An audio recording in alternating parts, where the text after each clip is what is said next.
A very good morning to you from Kew Gardens' new Carbon Garden, showing us how our gardens can play a really important role in tackling climate change. Weather-wise, a little cloudy first thing, brightening up, and the outlook ahead is largely fine and dry. I'll have all the details, stuff and more coming up on Good Morning Britain. Monday, 18th of August.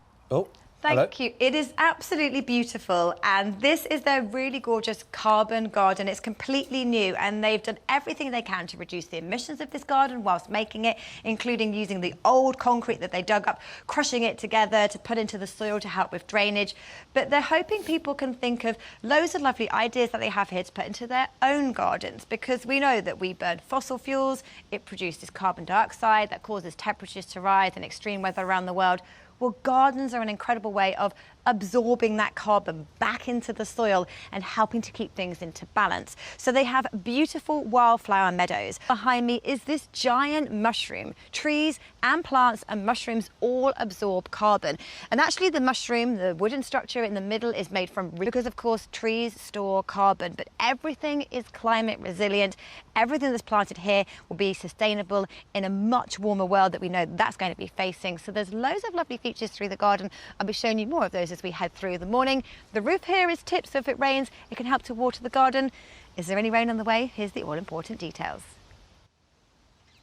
A very good morning to you from Kew Garden and their brand new Carbon Garden. It's all about absorbing carbon from the atmosphere using gardens, trees and plants, and even a mushroom. Fungi is amazing at absorbing carbon, but they have loads of cool features, including one inspired by these. These are lines here that mimic those very warming stripes, and that's why this garden is so important, because if we can absorb carbon from the atmosphere, we can help to limit that warming. Now, weather-wise, are things warming up for the next few days? Well, in fact, no, they're actually cooling down. That's well.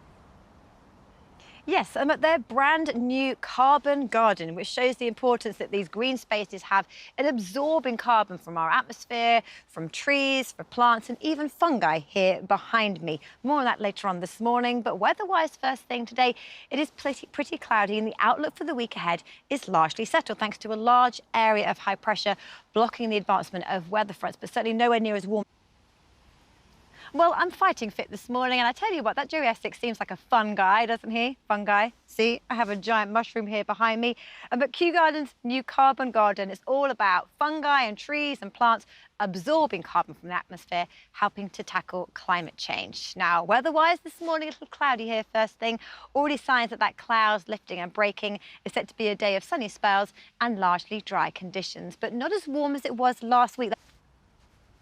Yes, at their brand new Carbon Garden, which shows how gardens can help to reset the balance by absorbing carbon from the atmosphere rather than putting it into the atmosphere from our fossil fuel emissions to help to tackle the climate crisis. Now, weather-wise here, surrounded by this giant mushroom, which is great at absorbing carbon dioxide, and pretty cloudy skies. They're set to lift and break as we head through the day, so it's a day of sunny spells and largely dry. And in fact, the week ahead for many of us is pretty settled and dry, but nowhere near as warm as last week. No heat waves on the horizon just now. Now, as we head through the day, the cloud that rolled in from the North Sea overnight will burn back to that eastern coast, and it will lift and break as we head through the day. So that immediate east coast, you stay pretty cool and cloudy. Temperatures in the mid, maybe high teens. Elsewhere, we're looking at low to mid 20s, so feeling pleasantly warm in the sunshine.